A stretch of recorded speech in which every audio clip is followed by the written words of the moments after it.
The great Mams Taylor. Surprise, surprise, because this is Nikisa's company. I'm surprised to see you behind enemy lines. It's all right, as long as he doesn't own more than 0.0001%, it's fine. So tell me, what was your experience of the PFL like out here in Nashville? Oh, really good. Everyone's been really gracious, and it's so cool to be here. Really fun show. I came here with T Wood. Yeah. And I had breakfast with a legend as well, Randy Couture, today, and that was awesome. You made him come all the way out to your house? I did drive him back, yeah. I did drive him back, but bro, like, I'm never starstruck. Yeah. But Randy Couture, you know, Captain America, was just like, it was great. Awesome guy, and obviously Tyron and I have actually been cool for a while, so it's really good to hang with him as well. So let's get right into it. This picture broke the internet when you posted it.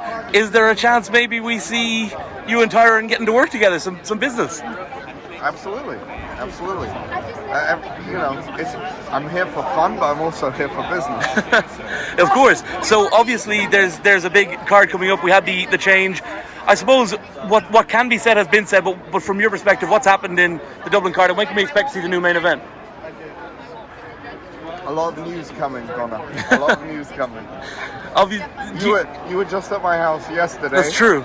So you know the answer to that question. But I'm trying, I don't want to just tell people, because I could have told people like a while ago what was happening, but we kept it on the DL. I do trust you. I do trust you, ironically. Yeah, even though I'm... You're a secret. No, you're not a Jake Paul fan. You think I've gotten over the Jake Meatwriter phase? I think you're over the Jake Meatwriter phase. So what did you and Tyron talk about? Just potential opponents? I see Tayler Holder behind you there.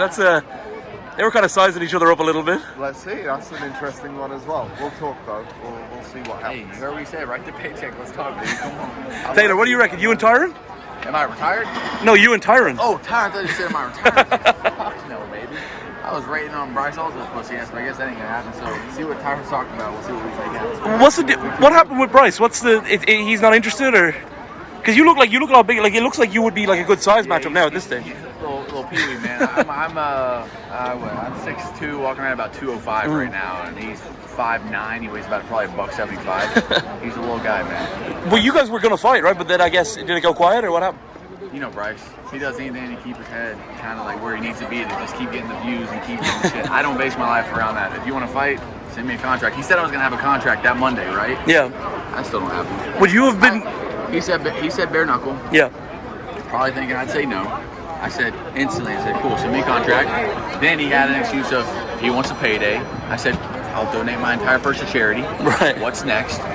Then he's asking for $2.5 million here, this and that, bullshit. It's just, no.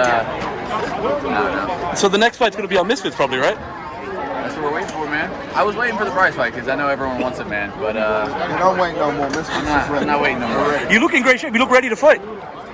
I'm a little fluffy right now, but... What are your views on pay-per-view numbers recently? I think that Dave Meltzer sometimes gets them right, sometimes gets them wrong. Okay. See you later. But Taylor, when are you going to fight? Hopefully the next couple months, man. Hopefully for That'd be sick. Year, man. We're excited, man. Thank you very much. The great Tyron Woodley. Mams just broke the internet, that picture of you and him. You guys talking business? Mams, you put that picture on the internet? Hey, you can't take Mams as nowhere. Me and Mams, I've known him for a minute, right? Also, I was supposed to fight his client. I want to call him something different besides his name. But respect has always been there with Mams and I. And the fight was supposed to happen last year in January, and it didn't. And I was kind of a little pissed at Mams and the whole crew. So I was in Nashville, and I'm not a person that's holding grudges or anything like that. So I said, I'm coming to the fight, pull up. Yeah. So it was no olive branch needed, but I just wanted to talk to him because before we even ever did business together, I knew him before then. Yeah. Years before then. And just like as far as the way we did business in the past, if the fight wasn't going to happen, he would have called and told me. And I found out on the internet, and I wasn't hot about that. So that's pretty much it. Well, you guys could potentially maybe put a fight together now, or what do you think? I mean, he's trying to have me square off with some. I'm not gonna say his name because I learned the hard way. Don't just square off with people unless you know they got the budget to make it happen. So obviously, why you post that on the internet? Dang. What did you think of the? I mean, Dakota was the real star tonight, wasn't she? Dakota, I knew she was gonna be like very dominant, but she started off a little slower than I thought she would because there's been other grapplers that she didn't care about her grappling and she came out and storming. I think it was because Bishop is a southpaw. Right. And she's been fighting a lot of orthodox fighters.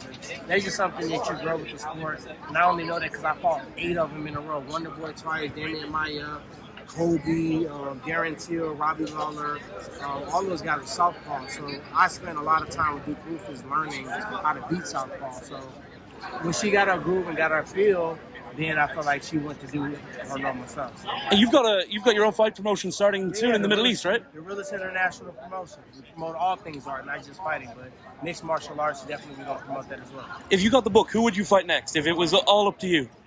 If it was all up to me, that's why I started my own joint, so it can be all up to me because, you know what I mean, sometimes you get yourself excited about fighting and shit don't happen and then you get frustrated. So if it was up to me, I got to see the fight that excites me the most. The fight that... Anthony Taylor, maybe?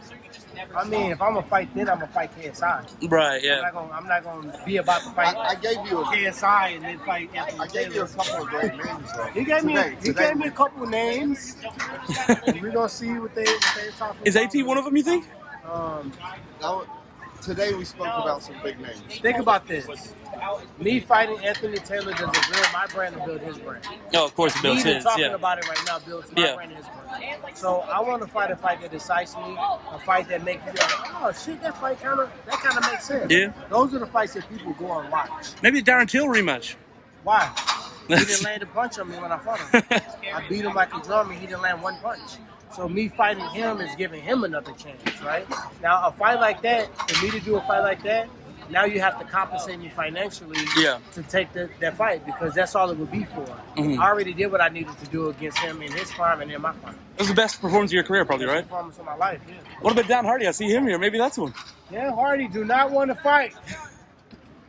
He's around here somewhere. He don't want to fight me. He keeps talking about it. Today he waved. It was the first time in a long time, but Dan Hardy always has something to say about me when I was a champion, and I don't take kind of people that has never touched a goal but always tell you how to hold your goal.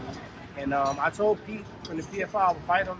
He said he would fight me. They haven't really made it happen, but that excites me. Yeah. Because I'll show him. It's easy to commentate and be on the sideline and say what you should do, but you get in there with me, he'll see that it's different. So that excites me, that fight.